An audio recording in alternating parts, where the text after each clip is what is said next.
IVC, Dale Gatefield 33 back with another video. This is going to be another one of those what did I find at the car boot sale this morning video, but at the moment I'm still scratching my head about what I found at the car boot this morning. It was a bit weird, and I may need your help explaining it, to be honest. So so it wasn't a great car boot. I went to 2 car boots today.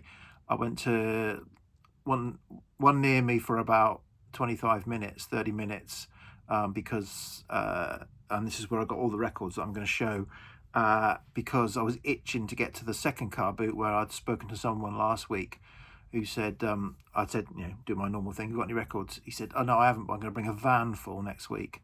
So I recognised his van. He was going to fill his van up and bring all the records.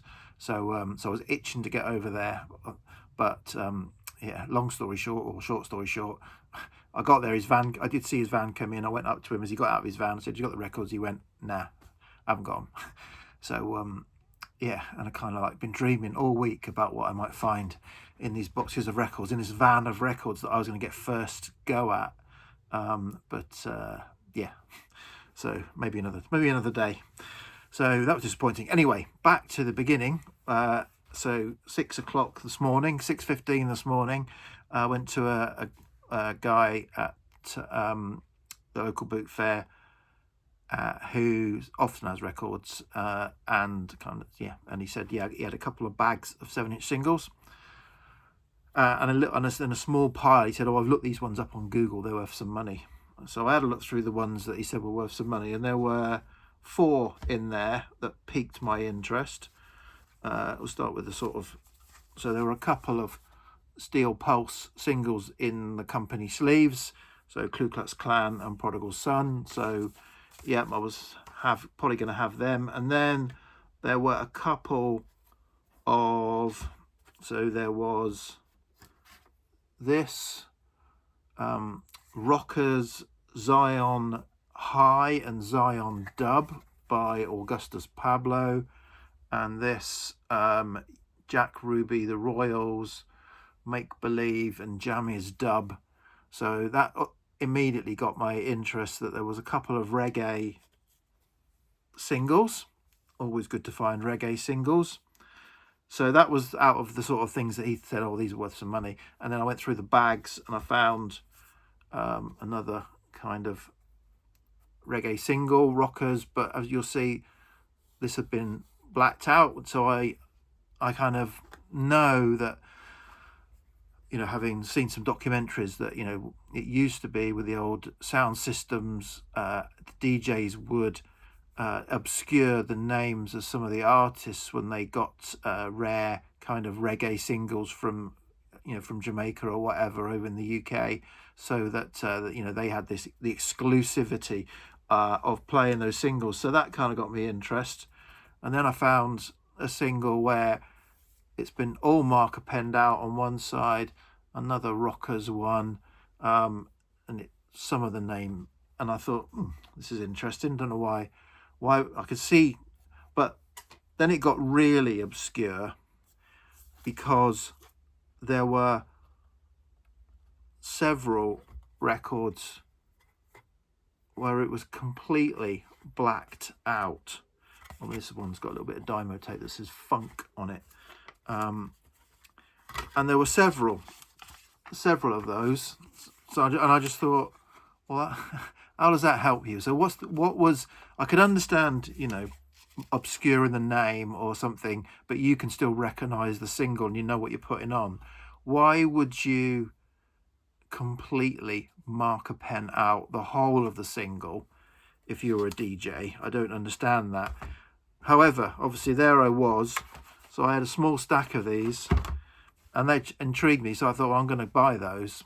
So I ended up, for a small stack of singles, I paid my money, bought all these ones and thought, well, there's bound to be some reggae in here, and why has he blacked it out? But it wasn't even, so like here's you can tell that that's an island, I can tell that's an island single, but even though it's been tried to be obscured, it's Bob Marley and the Wailers, No Woman No Cry. Do you really need to obscure that.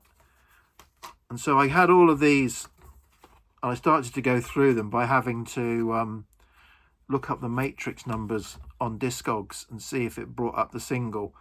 So that was the sort of little bit of detective work that I did this morning when I got home. But some of them were, in my view, pointless. You know, like I said. So this, what is this single that's blacked out? This is Elkie Brooks' Lilac Wine. I'm not sure that you need to, you know, completely obscure from other DJs Elkie Brooks's Lilac Wine. This is not quite blacked out, it's almost blacked out. So it's Donna Summer, Love's Unkind, side A. Side A. So he's left Donna Summer, Love's Unkind, side A, but completely. So if you're in a club and it's dark, you know, what is the benefit of this? You know, so I've been through all of these now. So and you know, there isn't anything mind-blowingly rare reggae. There is quite a bit of reggae. So there's Yar Stitch and Black Harmony Killer. So I've had to put these on because I'll never know what they are. And Claudette Miller, Tonight in the Night.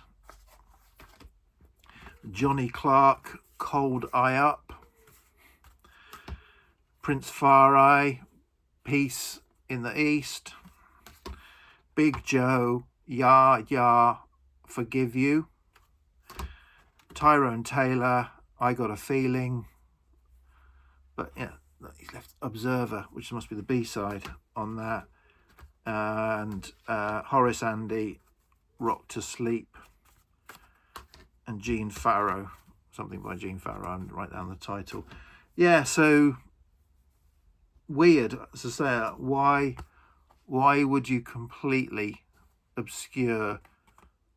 How would that help you as a DJ? You know, if you were playing records. Yeah, that's it. Sorry, it was just a little say got quirky find. Some singles. Not sure what I'm going to do with them now. I'll clean them up. I've test played them. In fact, a couple of the way I managed to look them up was to Shazam them when I was playing them, because I couldn't even get the matrix numbers to come up on Discogs. Yeah, this is the one that also intrigues me, because this